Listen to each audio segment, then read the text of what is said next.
1984 that actor Corey Feldman says that he met Michael Jackson and the two became friends. So in the wake of the startling allegations made in the film Leaving Neverland, made by two men, Wade Robson and James Safechuck, Feldman initially criticized the film, calling it one-sided, without evidence, saying his friendship with Michael Jackson was never inappropriate. But now the actor is clarifying some of his comments, saying, quote, "Michael was my friend, but that does not mean I condone any harmful behavior, physical or mental. This is new information to me. It takes me time to absorb and process." And we want to welcome now actor Corey Feldman. Thanks for being with us. Let's pick up with that last line. Absorbing, processing. Where are you with all this? Well, as I mentioned in my statement, it is obviously a very emotional time for me, and this is a very emotional process for any survivor of abuse, anybody that's been through these things. To, first of all, I ask people to put themselves in my shoes. You know, you're a kid who has endured sexual abuse, and during those times, I'm looking to somebody like Michael Jackson as a friend, as a big brother figure, and he was that person to me.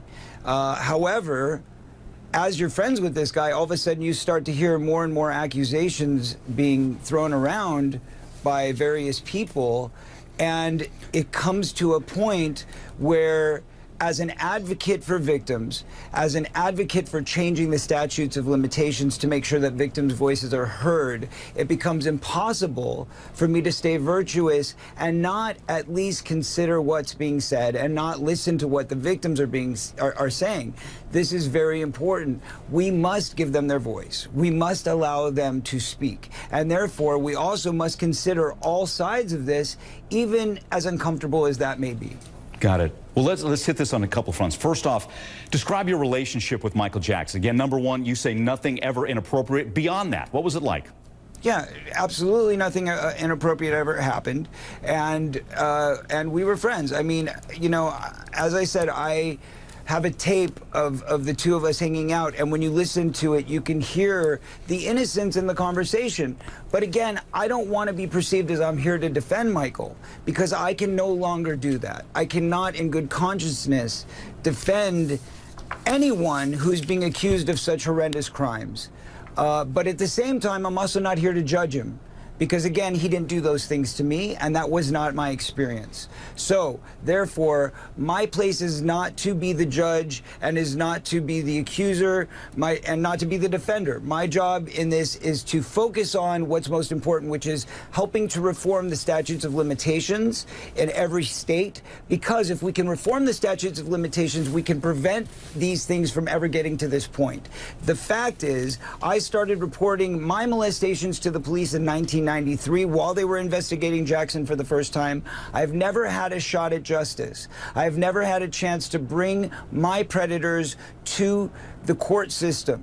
I've never had that opportunity. I'm hoping, after decades-long battle, that through the process of making my own documentary, which I am making right now, and I'm hoping to find a distributor for, we can get my story heard, we can help abolish the statutes of limitations, and I can finally get justice for my own case. So I think it's extremely important that we all take a pause and listen to all victims right now.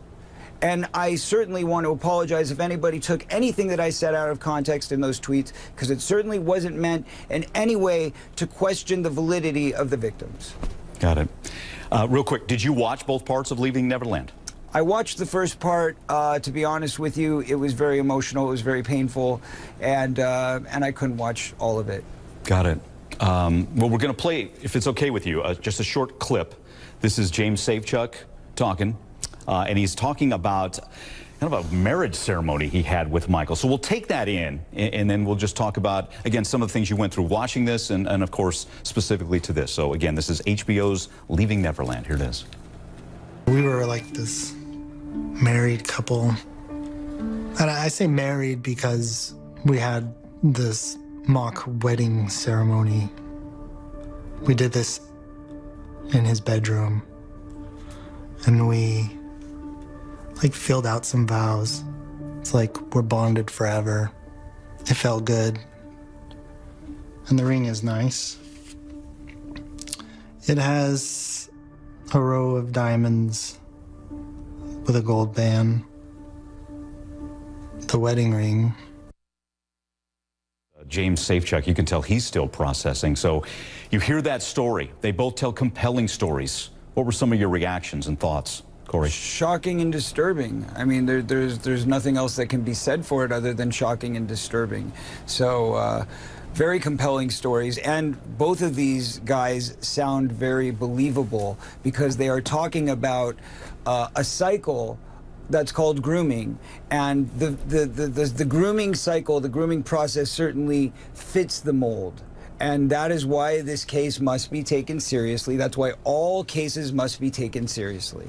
And again, you know, my issue when I wrote those tweets was with, you know, the way that the documentary had laid it out, because as a filmmaker, I was making a judgment in the sense that I know to stay journalistically proper, to stay true to form, we must investigate all sides. So I know certainly to have credence in my own film, we are going above and beyond to make sure that we reach out to the people that we are accusing and also to people that knew those people. And I think that you have to have a well-rounded conversation. So I think that's all I was trying to say. And I really hope that, you know, with all of this, raising this awareness, thank God that they're doing this and getting it out there. And all I can say is I wish it had happened while Michael was alive so that he could have been in trial and faced it and defended himself. That can't happen today, so I don't know where this leads, but I do know that it's important that we keep talking and we keep hearing each voice of each victim. Yeah, and we should say this, that James Safechuck, who we just heard from a moment ago, and Wade Robson, who was featured in the film, had both given earlier sworn statements. They were never molested by Michael Correct. Jackson, and the Jackson family says that Michael Jackson never molested anyone, and Michael Jackson himself says, and also denies any inappropriate relationships with children. But back to you and you watching this. Again, you said you watched part one. What were the conflicting emotions? Did you begin with the premise, these guys are not telling the truth, to the point of, uh-oh, I need to rethink this? Has it been that kind of process for you?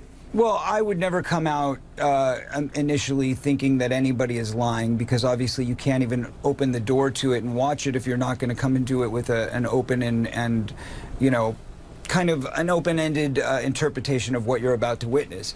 So I would never go into something assuming they're lying. But that said, you know, as I'm watching it, I'm going, this doesn't make sense to me. This isn't the guy that I knew. But look, I'm a guy that at 14 years old was molested, did have a pedophile completely lie to me about who he was. I trusted him, I believed in him as a friend, and I thought he was a good person, and then he molested me.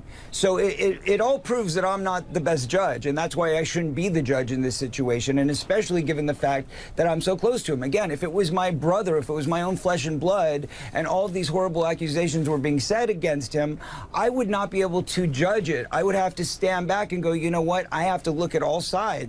And if my brother is guilty of something, then I'm going to condone it and I'm going to go against it, because what matters most is that we preserve the innocence of children. The children must come first, and we must do God's work in protecting our children on this planet. It is the most important thing. So I have to bring it back to, please help me in my fight to abolish the statute of limitation in every state so that we can get victory and justice for all survivors of sexual abuse. And there is a lot of it. It is out there in a massive way. If we really start to recognize the amount of kids that have been abused in the system and ignored, it's staggering. So yeah, we got to focus on making this better. We've got to get justice for these kids, for all kids. Well, Corey, thanks again. Corey Feldman, thanks for being here, sharing your thoughts and your emotions as you go through this. And I would like to say that the Jackson estate is suing HBO over the documentary, Leaving Neverland. And I also want to note that HLN and HBO share the same parent company, Warner Media.